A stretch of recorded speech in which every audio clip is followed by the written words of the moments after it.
சிலுவையில அவ்வளோ ஈஸியா எல்லாவற்றையும் சகித்த இயேசு ஜெபத்துல ரத்தம் சிந்தினது ஏன்?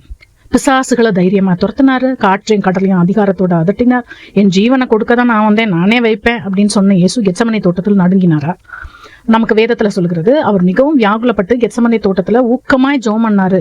அவருடைய வேர்வை ரத்தத்தின் பெருந்துளிகளாய் தரையில விழுந்தது. வியர்வையில் ரத்தம் வருகிறது அப்படின்னா ஹெமாட்டிட்ராசிஸ் அப்படின்னு ஒரு மெடிக்கல் கண்டிஷன். அது ரொம்ப ரேரான ஒரு கண்டிஷன். அதாவது சைக்காலஜிக்கல் ஸ்ட்ரெஸ், அது பயங்கரமா எக்ஸ்ட்ரீம் சைக்காலஜிக்கல் ஸ்ட்ரெஸ் இருக்கும் பொழுது கேபிலரிஸ்லாம் ரப்சர் ஆகி அத ரத்த நாளங்கள் அது வெடித்து வியர்வையோடு சேர்ந்து அதுதான் வியர்வையோட ரத்தமாக அது வருகிறது. அது ஒரு பயங்கரமான மனச்சோர்வு அந்த நேரங்கள்ல அது வரக்கூடிய ஒரு விஷயமா நம்ம பார்க்கிறோம். இந்த இடத்துல ஏன் இது ஜீசஸ்க்கு நடந்துச்சு அப்படின்னு பார்த்தோம்னா, அவரு பிதாவினுடைய கோபத்தை அவர் சுமந்தாம் அதாவது நம்முடைய பாவங்கள் எல்லாம் அவரை ஏற்க வைத்து பாவம் அறியாத அவரை நமக்காக பாவமாக்கினார்னு சொல்லி பார்க்கிறோம். நம்ம எல்லாருடைய அக்கிரமத்தையும் பிதாவானவர் இயேசுவின் மேல் விழப்பண்ணினார் என்று சொல்லி பார்க்கிறோம். அதனால வேதம் சொல்கிறது, கர்த்தரோ அவரை நொறுக்க சித்தமாகி அவரை பாடுகளுக்கு உட்படுத்தினார். நம்முடைய பாவங்களின் நிமித்தமாய் பிதாவின் கோபத்தை இயேசு சுமந்தார்னு சொல்லி பார்க்கிறோம்.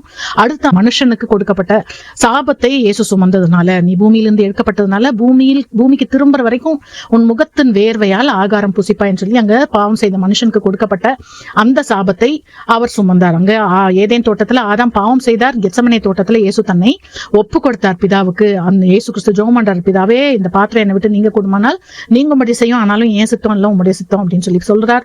அங்க ஏதேன் தோட்டத்துல சாபமும் வியர்வையும் உண்டானுச்சு. இங்க கெத்செமனே தோட்டத்துல இயேசு கிறிஸ்துவின் இந்த பாடுகள் நிமித்தமாய் நம்முடைய சாபங்களும் நம்முடைய பாடுகளும் எடுக்கப்பட்டு நமக்கு தேவன் இளைப்பாறுதலை கொடுக்கிறார் என்று சொல்லி பார்க்கிறோம். இயேசு சிலுவையிலே தன்னுடைய மரணத்தை ஜெயிப்பதற்கு முன்பாக சரீரத்துல ஆணிகளையும் அடிகளையும் முட்கிரீடத்தையும் ஈட்டி குத்தையும் அவர் வாங்குவதற்கு முன்பு கெத்செமனே தோட்டத்திலே ஜெபத்திலே இவைகள் எல்லாம் ஜெயித்தார் என்று சொல்லி பார்க்கிறோம். இயேசு தனக்கு வரப்போகும் இந்த தண்டனைக்கு அவர் பயந்து ஓடி ஒளியல, ஏன் என்று கேள்வி கேட்டு சோர்ந்து போகல.